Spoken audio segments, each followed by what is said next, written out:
Mga kaibigan, mga kalingap, papag-uusapan naman natin ay dito sa loob ng kalingap, ano?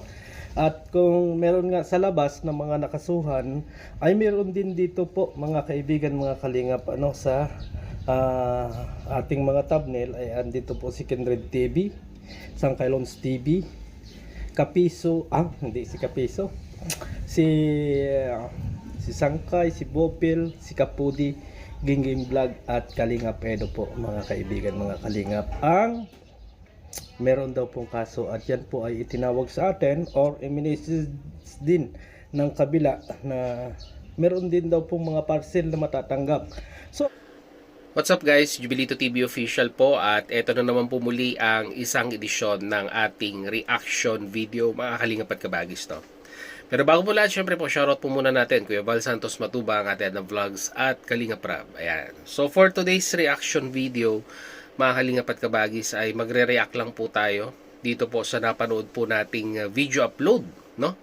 Ni Birador, na kung saan ay medyo po intense yung thumbnail niya dahil po ang thumbnail ni Birador ay mga mukha po ng mga kasamahan po nating reactors, and at the same time ay may naisama pong isang kalingap partners na kung saan di umano, mga kalingap at kabagis, ay ika nga ay mabibigyan or papadalhan po ng love letter ng ahensya ng gobyerno, to be specific yung pong NBI, regarding po sa nangyayari po ngayong usapan dito sa social media. So alam nyo na po siguro ang tinutukoy ko.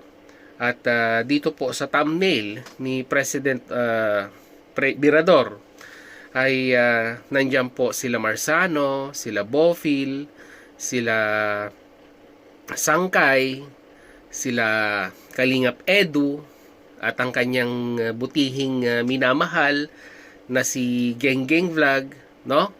So may mga mangilan-ngilan pa pero hindi ko na po matandaan, pero ipa-flash ko po dito po sa screen para magkaroon po kayo ng idea kung sino po yung mga minukaan at pinangalanan ni Birador na ika nga ay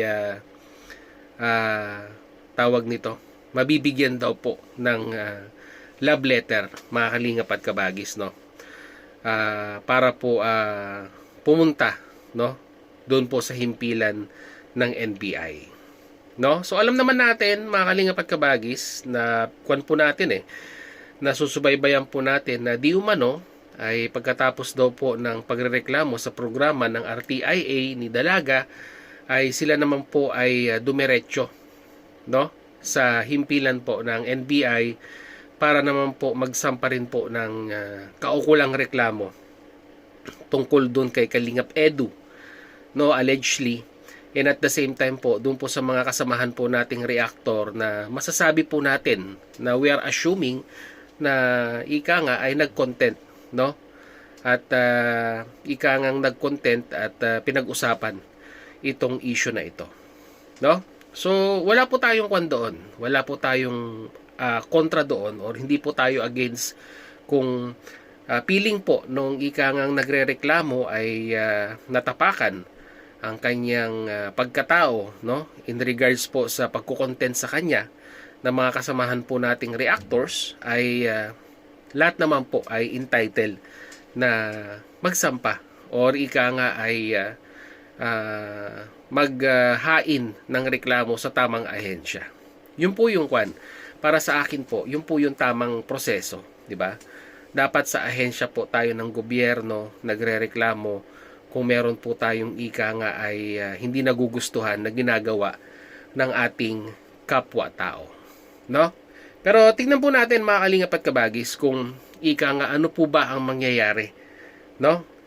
Ano po ba ang mangyayari kung ika nga ikaw ay nasampahan ng reklamo sa ahensyang ito or sa NBI po, mga kalingap at kabagis, no? Syempre, unang-una sa lahat, base po ito sa aking pagkakaalam, sa ating mga nababasa, sa ating mga napapanood, at disclaimer lang po, hindi po ako ika nga eksperto sa mga ganitong bagay.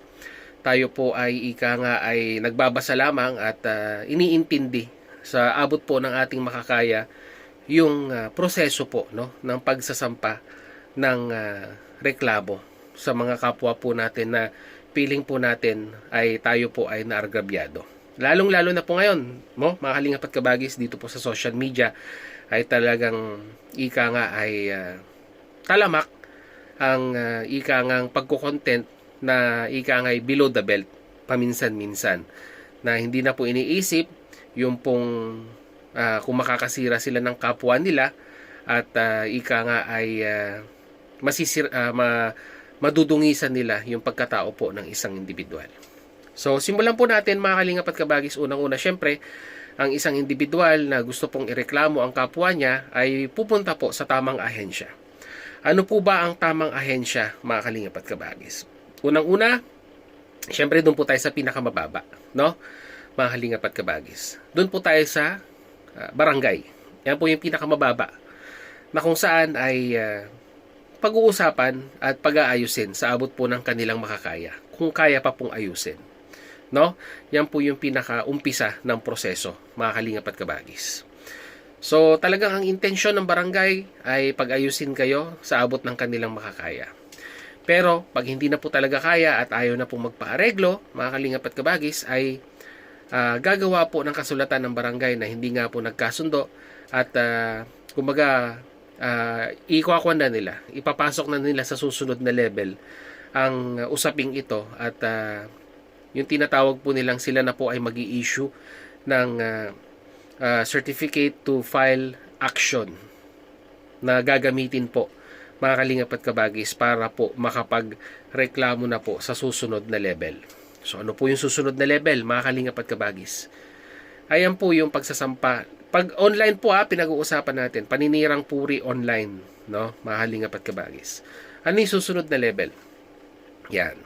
So pag yun po ay ika ngay na-file na at mayroon na pong certificate to file action, ay pwede na po tayong pwede na po tayong dumiretso. It's either sa Cybercrime Division ng PNP or sa ahensya po ng National Bureau of Investigation, Anti-Cyber Group. Meron din po sila, no? So there is two option always, mga kalingap at kabagis, kung saan po mas nararamdaman ng isang individual na ikangay makukuha niya po yung katarungan na ninanais niya. So pag yan pong mga file na yan ay na-receive, yan po ay pag-aaralan, di ba? At titingnan kung meron pong tinatawag na probable cause, no? Muli, hindi ako eksperto, mga kalingap at kabagis, ito ay aking interpretasyon lamang sa mga nababasa po natin. At kung meron pong ika nga ay nakitang probable cause sa inirereklamo po, mga kalingap at kabagis, ay pwede na po silang gumawa ng ika ngang imbitasyon, no? Imbitasyon, subpina, no? Mga kalingap at kabagis, no? Sa ahensya po ng cybercrime or sa NBI, para ika nga po itong individual na nirereklamo ay pumunta at ika nga ay humarap at sagutin yung mga katanungan po na ika nga ay inireklamo po nung nagsasakdal, mga kalingap at kabagis, no? So syempre kasama na rin po siguro diyan yung pagpapile. Siguro sabi ko nga po sa inyo, hindi ako eksperto siguro kasama na rin po siguro diyan yung pagpapile ng kaso po. Muli, uulitin ko po, no, mga kalingap at kabagis, no? Hindi naman po not necessary na pag nasampahan ka po ng kaso ay guilty ka na. 'Di ba? Meron po tayong proseso, no? At tayo po ay lilitisin at ang mismong husgado po ang magbibigay sa atin or magdi-decide kung tayo po ay guilty sa isinampang reklamo sa atin. So mahabang proseso rin po, mga kalingap at kabagis, dahil unang-una sa lahat ay hindi lang naman po tayo ang nagrereklamo, no, sa ahensyang iyon. Marami rin po silang hinahawakang kaso, ika nga. So it will take time, di ba? And at the same time resources, yung finances po, mga kalingap at kabagis. Lalong-lalo na po pag ikaw po ay nasa isang malayong lugar, sa biyahe pa lang, pagkain, transportation, ay gugugol na po ito ng halaga.